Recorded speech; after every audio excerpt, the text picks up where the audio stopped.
अस्सलाम वालेकुम स्टूडेंट्स, मेरा नाम मोहम्मद नासिर है। माइक्रोसॉफ्ट एक्सेल की क्लास नंबर 15 में मैं आपको वेलकम करता हूं। आज की इस क्लास में हम डिस्कस करेंगे रैंड फंक्शन को, रैंड बिटवीन फंक्शन को और इनकी प्रैक्टिकल एग्जांपल्स हम देखेंगे। तो चलिए स्टार्ट करते हैं। जैसा कि अब तक आपको मालूम हो चुका होगा कि माइक्रोसॉफ्ट एक्सेल ज़्यादातर न्यूमेरिकल डाटा हम इसमें ऐड करते हैं और उसी से रिलेटेड वर्क करते हैं। तो अगर सिचुएशन कुछ इस तरह की है कि आपने प्रैक्टिस करनी है और आपको कुछ नंबर्स जनरेट करने हैं, तो कैसे करेंगे?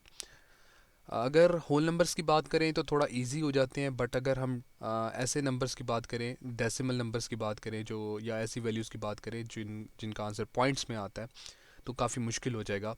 तो ऐसी इस तरह की सिचुएशन में हमारी आसानी के लिए मौजूद होता है रैंड फंक्शन और रैंड बिटवीन फंक्शन। तो इनको अप्लाई कैसे करना है? फंक्शन को अप्लाई करने का वही तरीका है कि जिस सेल में आपने अप्लाई करना है आप उस सेल पे क्लिक कर दें। उसके बाद सबसे पहले आपको इक्वल का सिंबल अप्लाई करना है और उस फंक्शन का आपने नेम राइट करना स्टार्ट कर देना है। तो जैसे मैंने RAN लिखा है, इससे जो फंक्शंस आ रहे हैं हमें नज़र आ रहे हैं।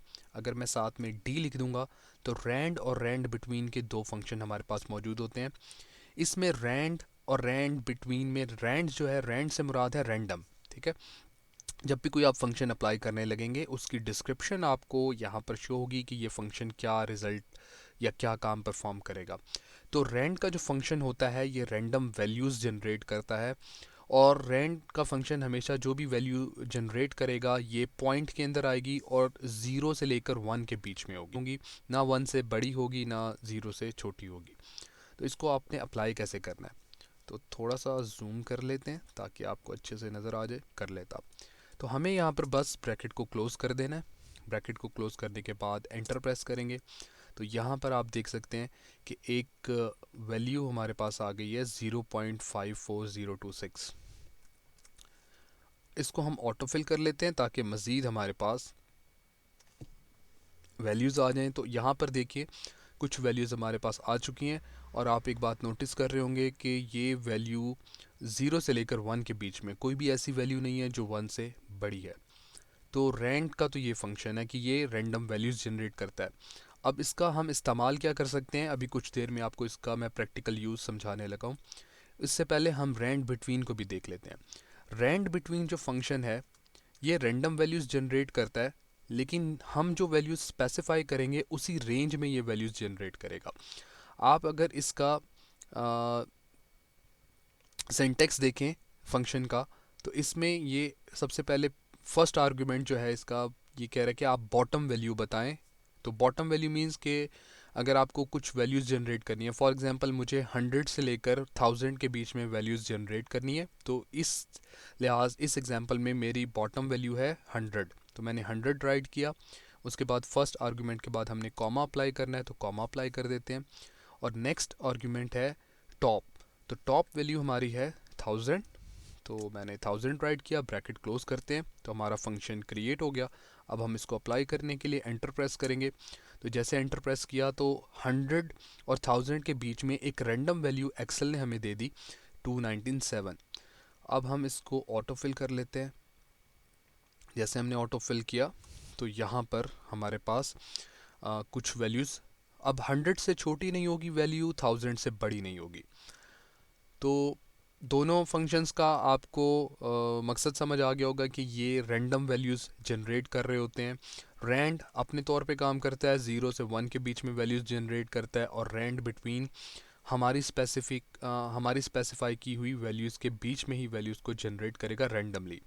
एक और चीज़ भी आपने यहाँ नोटिस की होगी कि ये वैल्यूज़, जैसे कि फर्स्ट नंबर 297 था, यहाँ पर रैंड बिटवीन में अब ये नंबर चेंज हो चुका है, और यहाँ पर भी कुछ और नंबर थे जो चेंज हो रहे हैं। बाय डिफ़ॉल्ट क्योंकि ये फंक्शन है तो ये रीअप्लाई होता रहता है जैसे जैसे आप डाटा शीट में चेंजेस करते रहते हैं। फॉर एग्जांपल यहाँ देखिए मैं अपना नाम राइट करता हूँ, और जैसे ही मैं एंटर प्रेस करूँगा ये सेल से बाहर आऊँगा, आप ये देखिए ये वैल्यूज़ चेंज हो गई। ठीक है, फिर से मैं कुछ राइट कर लेता हूँ। तो अभी देखिएगा ये दोबारा से वैल्यूज़ चेंज होगी। तो ये रैंडम वैल्यूज़ हैं, ये चेंज होती रहेंगी। लेकिन जब हमने कुछ काम करना होता है, कुछ प्रैक्टिकल वर्क करना हो या प्रैक्टिस के लिए इनको इस्तेमाल करना हो, तो फिर क्या होगा कि ये वैल्यूज़ अगर चेंज होती रहेंगी तो मतलब ठीक नहीं होगा। तो हमें इनको फिक्स कैसे करना है कि ये स्टिल हो जाए। तो फिक्स करने का एक तरीका ये है कि ये देखिए, इन तमाम वैल्यूज़ को मैं सेलेक्ट कर लेता हूँ। सेलेक्ट करने के बाद कंट्रोल सी प्रेस करूँगा, मैंने इनको कॉपी कर लिया। कॉपी करने के बाद मैं दूसरे सेल पे राइट क्लिक करके पेस्ट स्पेशल के नाम से अगर हमें एक ऑप्शन डिस्प्ले होगा तो इस पे हमने क्लिक कर देना है। ठीक है, अगर आपको ये इस तरह से ऑप्शन एक नज़र आए, क्लिपबोर्ड ये पेस्ट के ऑप्शंस हैं, इसमें अगर आपको कुछ इस तरह का ऑप्शन नज़र आए जिस पे 1 2 3 लिखा हुआ है, आप इस पे भी क्लिक कर सकते हैं। अदरवाइज़ पेस्ट स्पेशल या पेस्ट ऑप्शन को क्लिक करेंगे तो आपके सामने पेस्ट स्पेशल का डायलॉग बॉक्स ओपन होगा।